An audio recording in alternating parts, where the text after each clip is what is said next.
Leaves. One morning, two men were cleaning Gordon after he had acted rather foolishly and ended up rolling off the turntable and into a muddy ditch. "Mind my eyes," grumbled Gordon.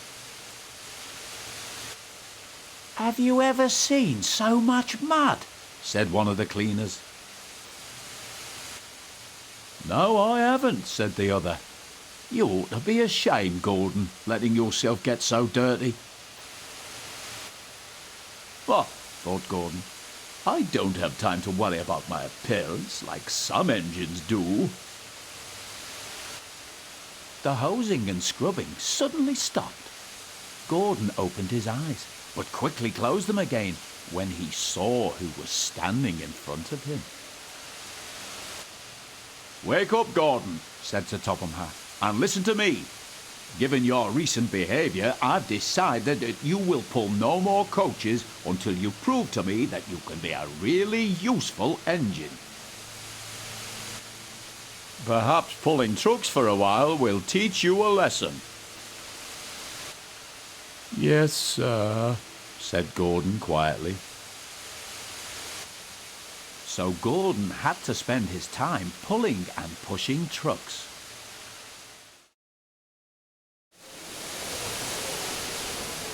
goods trains," he muttered. "Oh, the shame of it." And he bumped the trucks again. "Oh, cried the trucks as he shunted them around the yard. James was standing nearby watching him. "Trucks will be trucks," he said. "They won't with me," grunted Gordon. "I'll teach them." "They tried to push me down the hill this morning," he explained. "It's slippery there, so you'll probably need help." "I don't need help on hills," huffed James. Gordon laughed and headed off to get ready for his next goods train. "Come on, James," said his driver. "It's almost time for the express." And with that, James puffed away to collect his waiting coaches.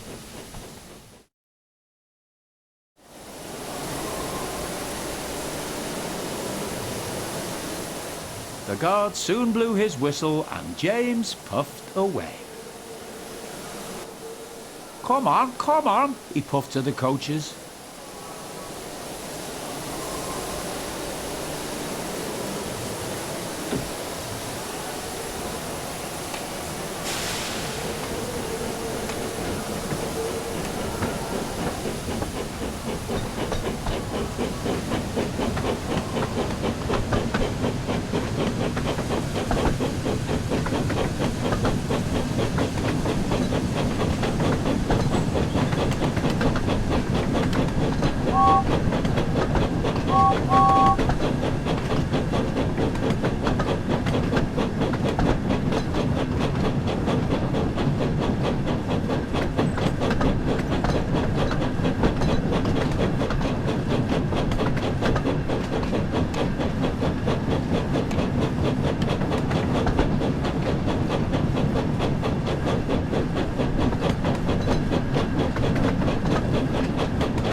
The train was soon running nicely, and James began to feel confident.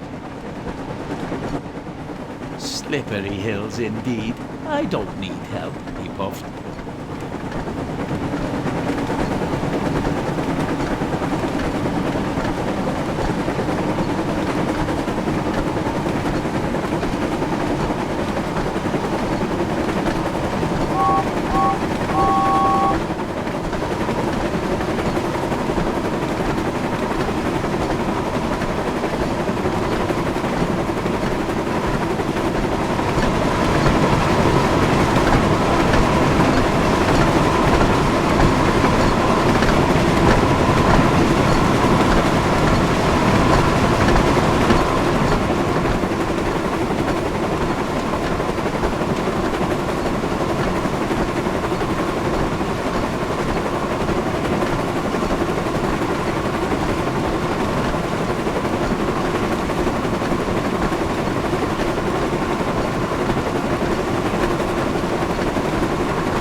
James soon arrived at the next station.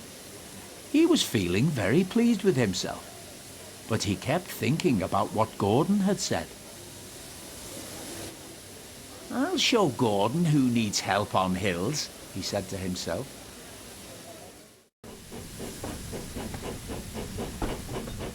But soon James reached the bottom of the hill. Strong winds from the sea made the hill hard to climb. Leaves fallen from the nearby trees were now covering the rails, and the recent rainfall meant that they were too heavy to be blown away by the wind. I'll do it, he puffed. But his wheels slipped on the leaves. I must do it, he panted. But try as he might, his wheels kept on slipping, and he couldn't pull the train at all. Help! Help! cried James. His wheels were turning forwards, but the heavy coaches pulled him backwards, and soon the whole train started slipping down the hill. James's driver applied the brakes, then going carefully reversed the train back down the hill, and they headed back to the station.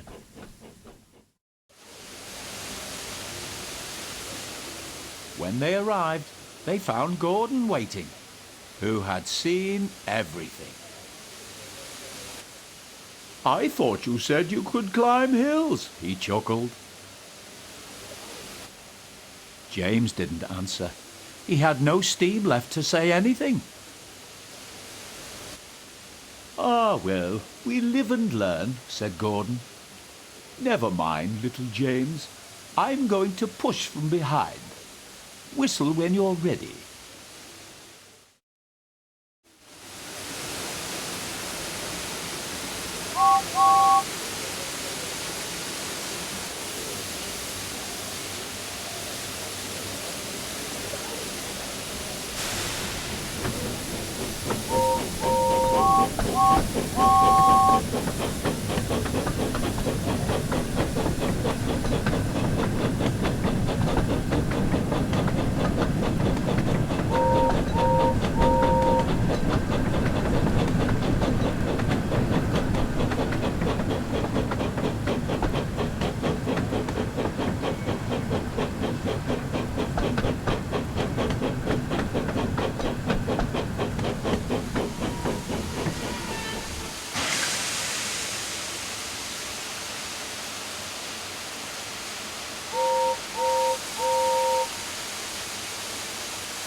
I'm ready, called James. So am I, replied Gordon. Pull hard. We'll do it, puffed James.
Clouds of smoke and steam towered from the snorting engines as they struggled up the hill.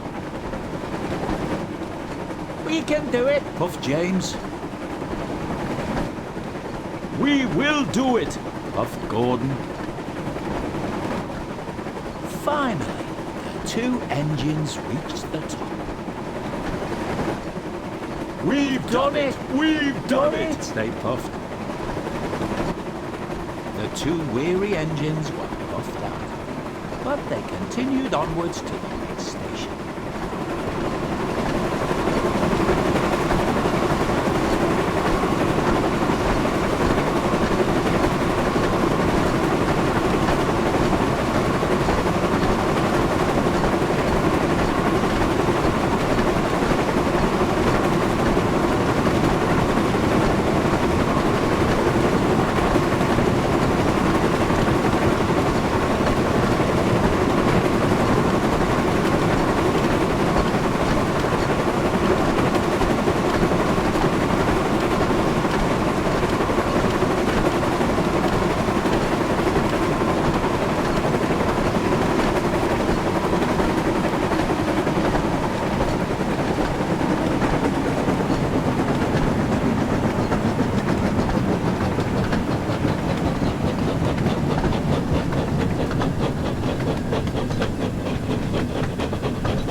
And it wasn't long before they arrived.